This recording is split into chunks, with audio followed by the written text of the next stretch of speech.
नमस्कार साथियों, आप सभी का स्वागत है आपके अपने YouTube चैनल डेयर क्लास में। दोस्तों, मैंने पिछले क्लास में क्लास 10th का फिजिक्स का पहला लेसन प्रकाश का परावर्तन स्टार्ट किया था, जिसमें मैंने ऑलरेडी इस पे 2 वीडियो बना चुका हूं। अगर आप वो नहीं देखे हैं तो आप मेरे इस YouTube चैनल के प्लेलिस्ट में जाकर देख सकते हैं। मैंने इसका एक अलग से प्लेलिस्ट बना दिया है।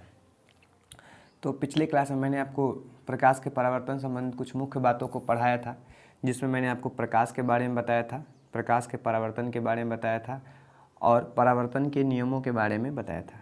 इसके अलावा कुछ छोटे छोटे और टॉपिक्स थे, उनके बारे में भी मैंने बता दिया पिछली वीडियो में। अगर आपने उस वीडियो को नहीं देखा है तो आप जाकर सबसे पहले उस वीडियो को देख लीजिए, तब जाकर ये पॉइंट जो है आपका समझ में आएगा। साथियों, ये जो वीडियो है हमारा, ये आज का पार्ट 3 है। जैसा कि मैंने आपको बताया कि मैं पहले से ही 2 वीडियो अपलोड कर चुका हूं, ये हमारा तीसरा वीडियो होगा।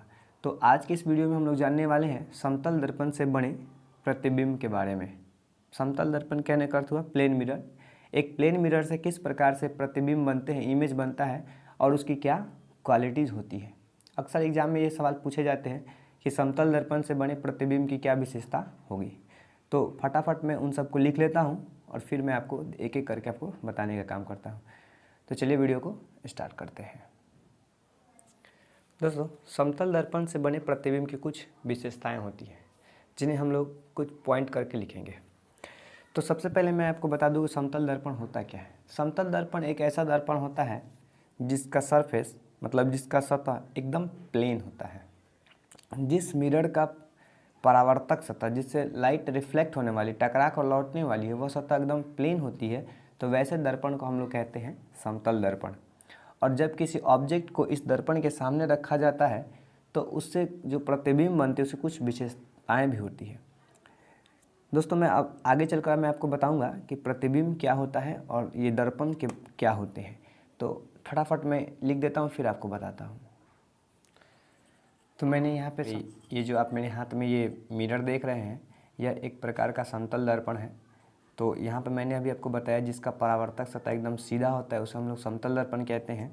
और ये जो सतह आप ऊपर की जो सतह देख रहे हैं एकदम बिल्कुल प्लेन है, एकदम चिकना है, और यह एक प्रकार का समतल दर्पण है। समतल दर्पण के पीछे आप जो अगर देख पा रहे होंगे तो ये एक प्रकार की यहाँ पे लेप चढ़ाई गई है, जिससे हम लोग कलई करना बोलते हैं। तो अगर किसी वस्तु को इसके सामने रखा जाए तो उसकी क्या विशेषताएँ होगी, उसके बारे में हम लोग जान लेते हैं। तो मैंने यहाँ पे वस्तु के रूप में एक पेन के ढक्कन को ले लिया है।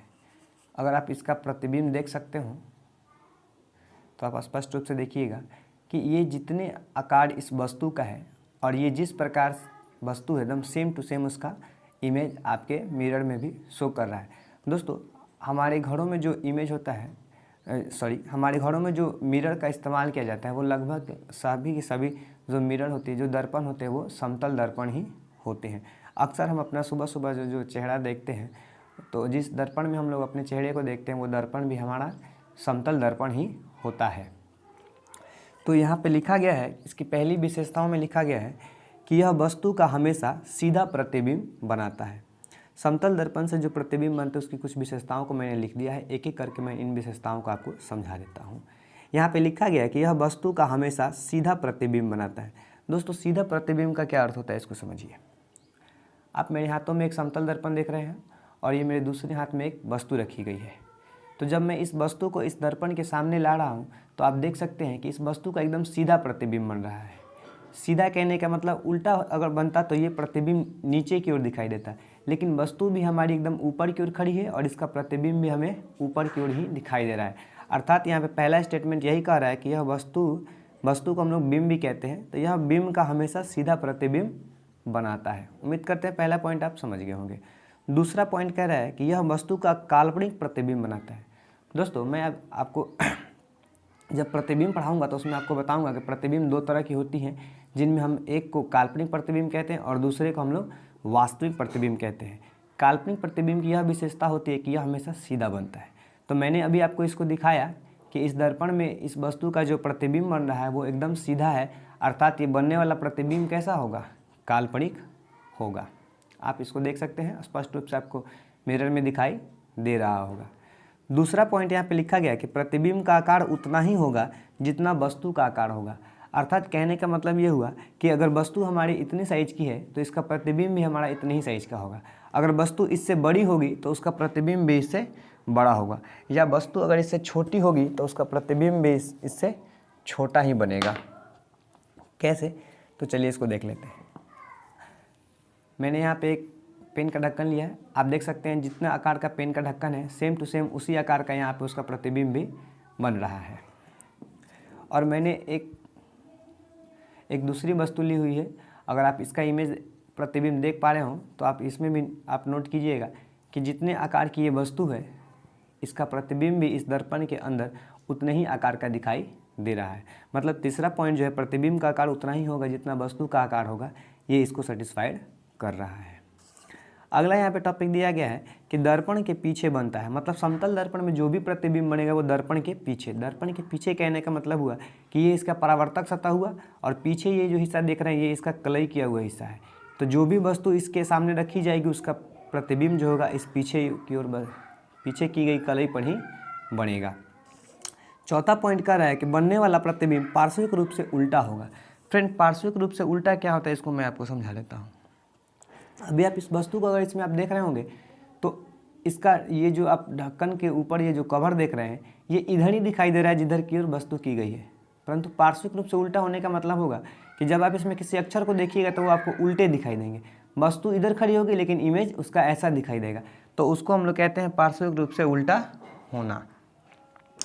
जैसे मैं आपको यहाँ पे इसका प्रतिबिंब बनाने की कोशिश करूँगा तो पहले आप इसको देख लीजिए। यहाँ पे आपको L नज़र आ रहे होंगे, LAZOR। अब इसी सेम टू सेम लिखे चीज़ को आप इस मिरर में देखने का प्रयास कीजिए।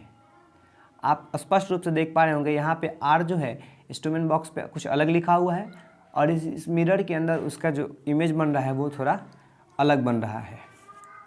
आप इसे स्पष्ट कर सकते हैं। यहाँ पे जो आप R देख रहे हैं ये अलग है और इस मिरर के अंदर जो आप R देख रहे हैं वो भी अलग है। तो इसे हम कहते हैं पार्श्विक रूप से उल्टा होना। उम्मीद करते हैं समतल दर्पण से बने प्रतिबिंब की विशेषता को आप लोग समझ गए होंगे। आप इसे लिखना चाहते हैं तो इसका स्क्रीनशॉट आप ले सकते हैं, या आप हमारे ऑफिशियल वेबसाइट www.dearclass.com पर भी जाकर आप इसे नोट कर सकते हैं। आगे मैं अभी आपको पढ़ाने वाला हूँ प्रतिबिंब के बारे में, और प्रतिबिंब के बाद मैं आपको पढ़ाऊंगा दर्पण के बारे में कि दर्पण कितने तरह के होते हैं।